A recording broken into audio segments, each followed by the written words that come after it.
Of Christmases Long, Long Ago is my new book arriving for the 2025 Christmas season. Find out what Christmas was like centuries ago. Sneak preview, it was weird and spooky and rowdy, kind of gross sometimes. Find it wherever books are sold in hardcover from Lyons Press and audiobook from Recorded Books.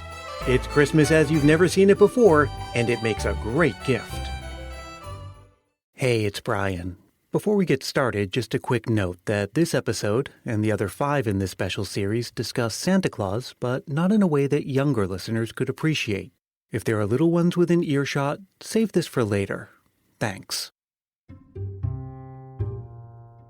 Sometimes they do have good intentions. But the problem is that in order to do something good that doesn't exist, you have to do a lot of smoke and mirrors. You have to put up a front.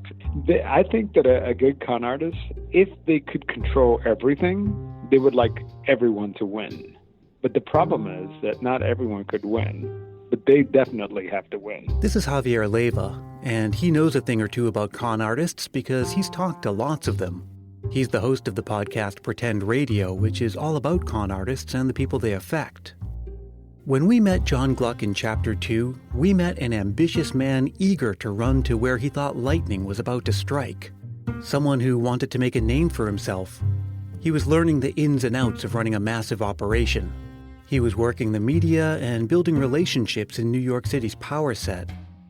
At most, you could say he was opportunistic, someone who saw a chance to do well for himself by doing good for others. It's something philosophers call enlightened self-interest. But what happens when it gets harder and harder to tell where the enlightenment ends and the self-interest begins?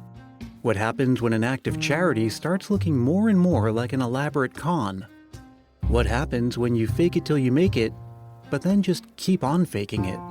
In the case of John Gluck and the Santa Claus Association, there really are no easy answers. This is Brian Earl from Christmas Past, and we're about to follow the meteoric rise of the Santa Claus Association after the spectacular success of its first season, and see how a little taste of fame and recognition, and a small glimpse at just how easy it could be, would take the man behind it into the spotlight, not to mention the world of penthouse offices, Broadway theaters, public mudslingings, and boy detectives. Along the way, there's help from a credulous news media barely willing to question any feel-good story for the holiday season. And at the center of it all, let's not forget, thousands and thousands of children's letters to Santa Claus and the unprecedented endeavor to get them all answered, no matter what it took.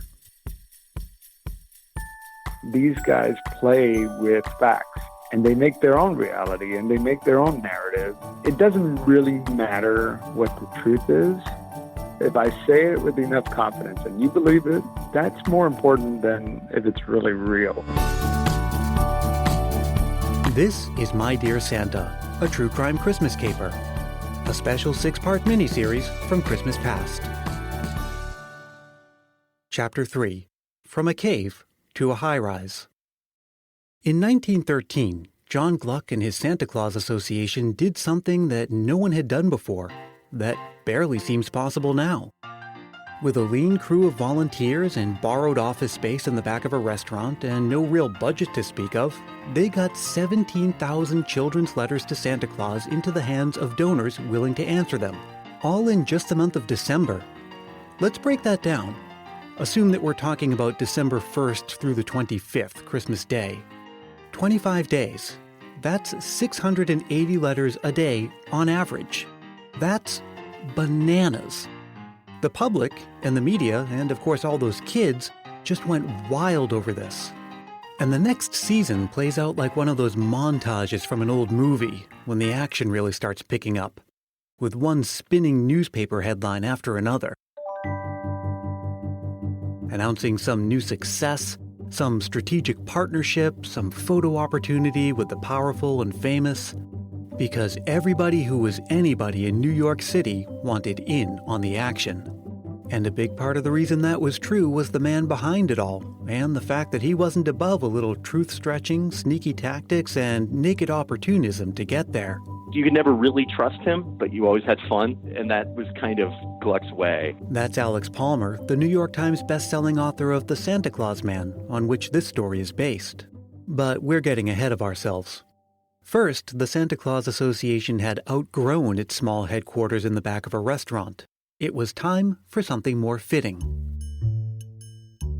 The attention that the association got and Gluck's ability to sort of promote those that were around him entice others to want to get involved. So with its second year, the Muschenheim brothers, who were proprietors of the Hotel Astor based in Times Square and one of the jewels as far as the New York hotels at the time, they had this wine cellar that was available. It was really a pretty impressive looking space, even though it was subterranean. That new space in the wine cellar would earn the affectionate nickname of the Santa Claus Cave. Now remember, the Santa Claus Association wasn't a charity.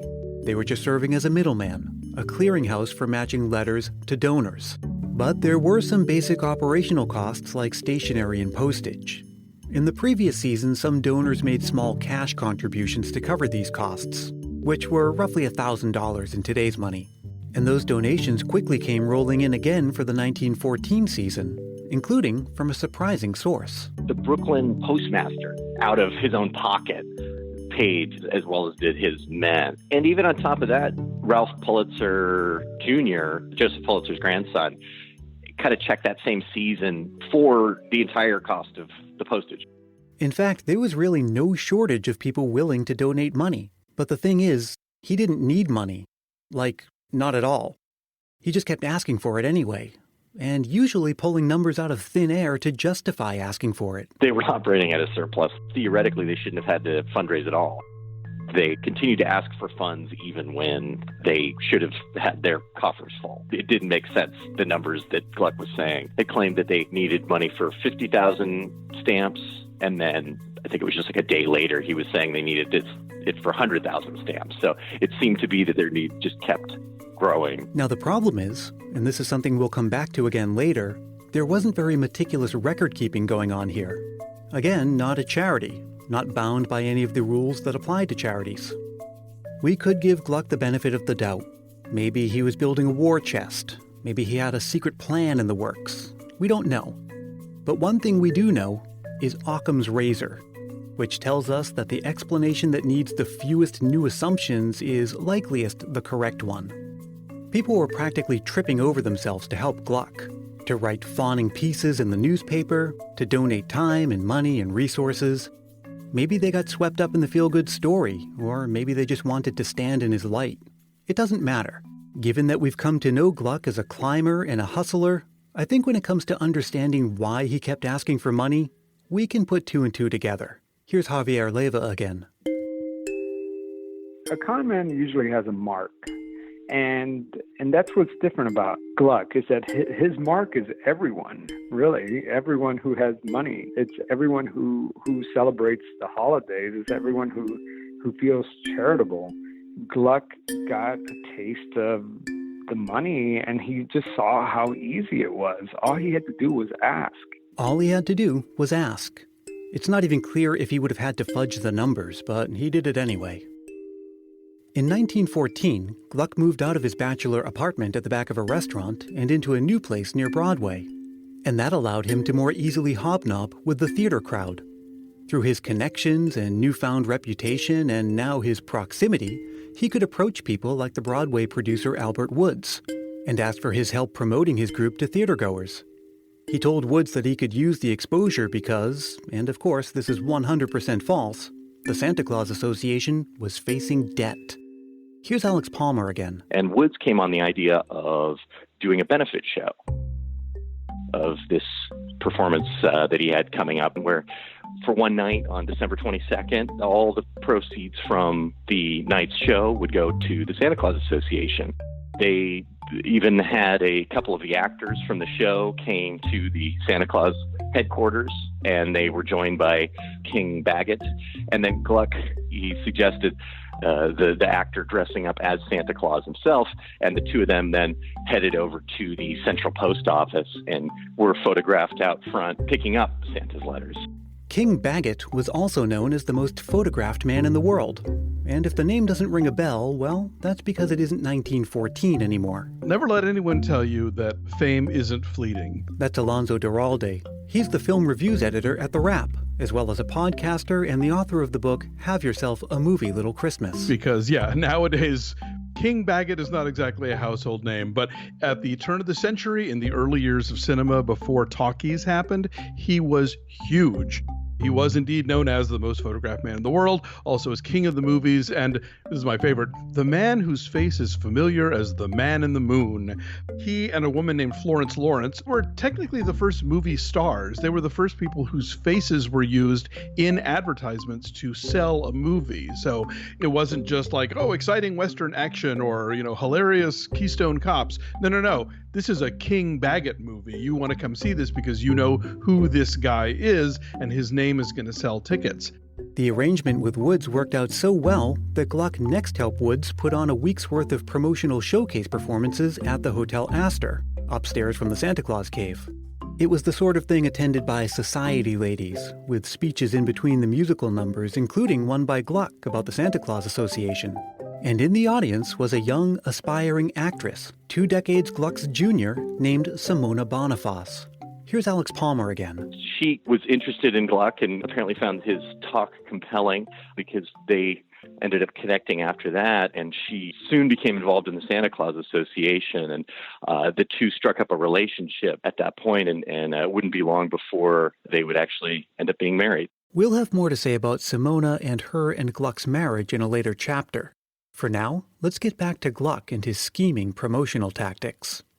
Theater fundraisers were one way to increase exposure, and attracting high-profile people to lend their name was another. And to that end, Gluck started using a tactic he learned from his new job with the United States Boy Scout.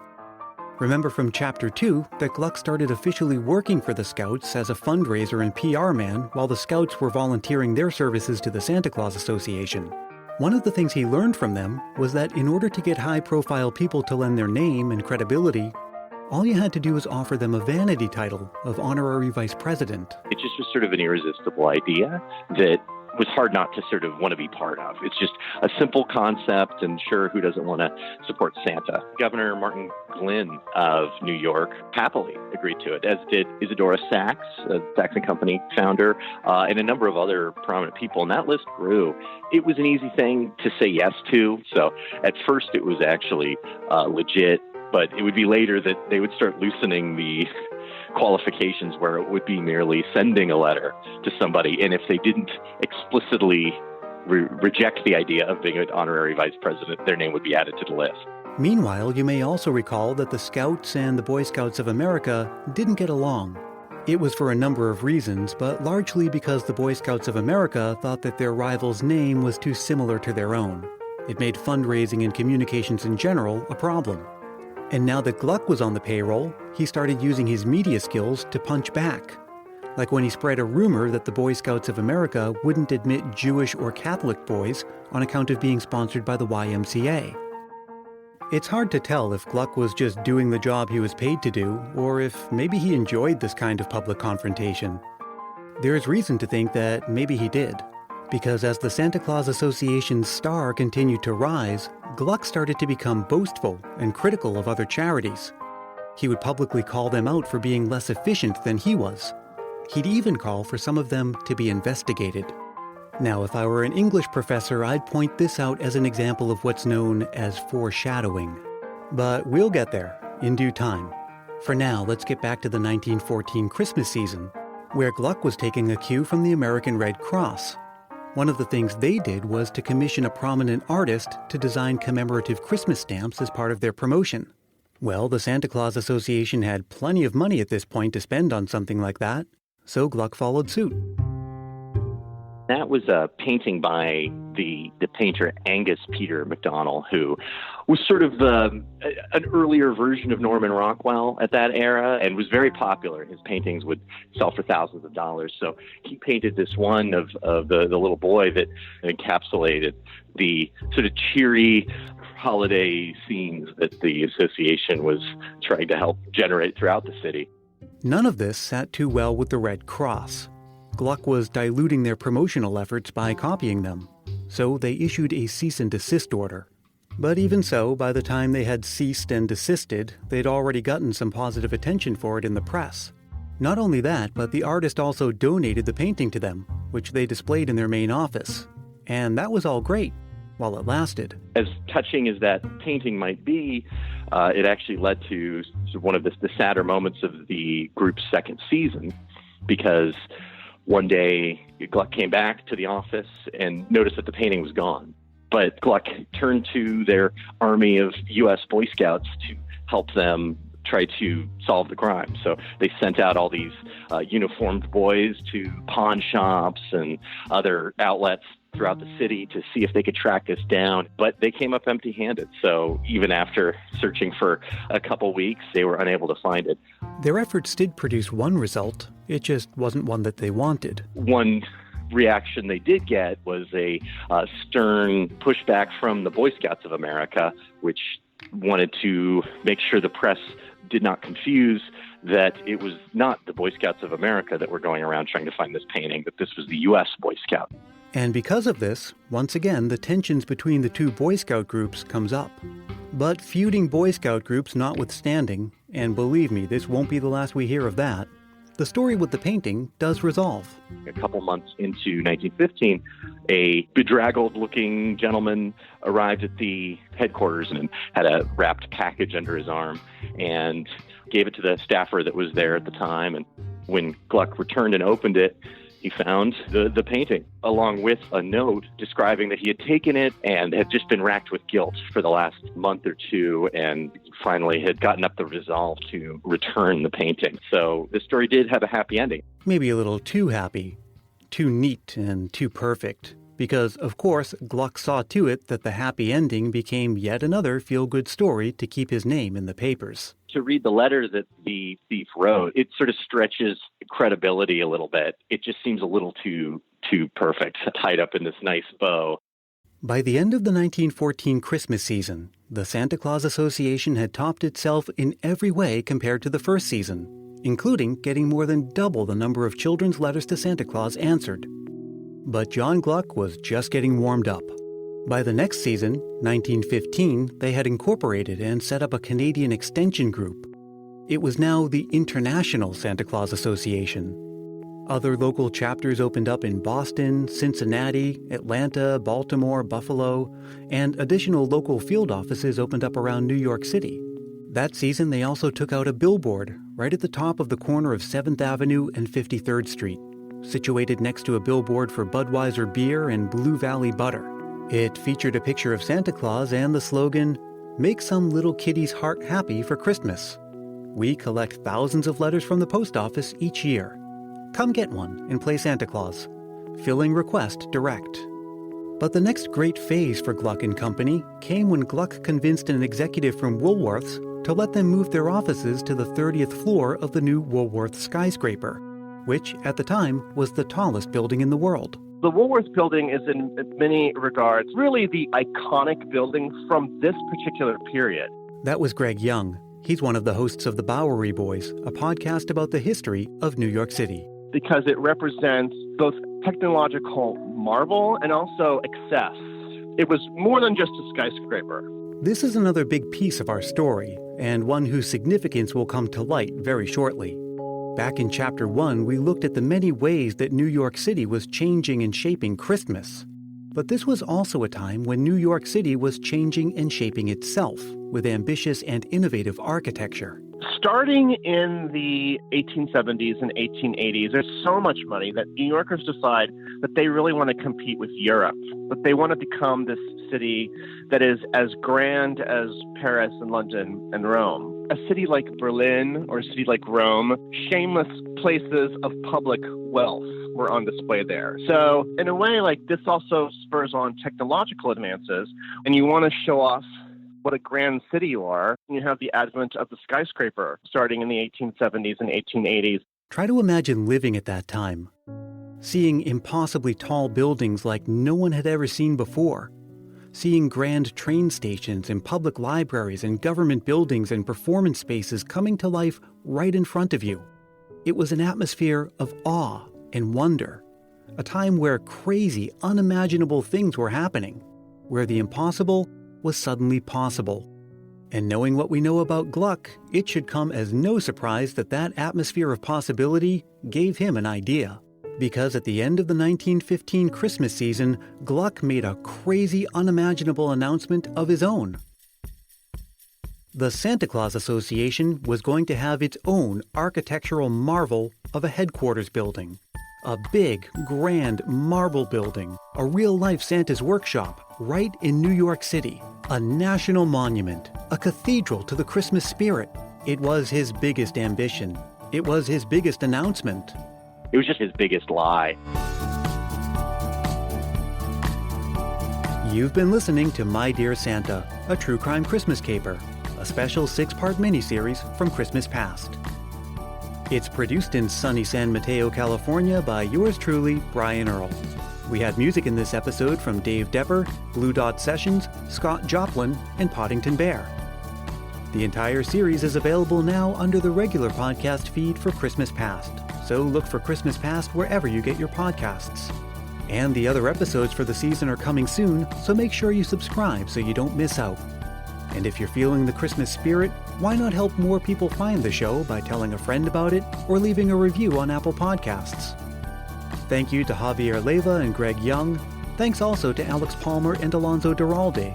You can find out more about everyone involved in the series and discover bonus content over at christmaspast.media. And you can join the conversation by searching for Christmas Past on Facebook, Twitter, and Instagram, and by using the hashtag MyDearSanta.